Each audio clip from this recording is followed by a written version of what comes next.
Hi, my name is Andrew. I work for Thurston County Public Health.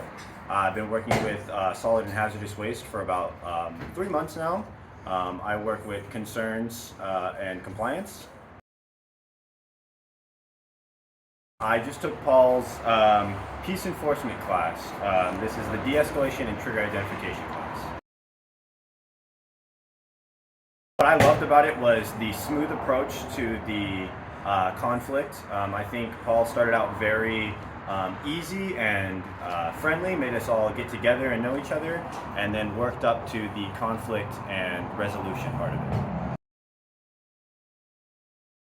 it. Being aware of my feelings and aware of how I respond affects others.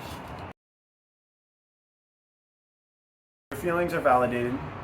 Everything that happens is totally understandable, and everything that you do will affect how the response comes later on.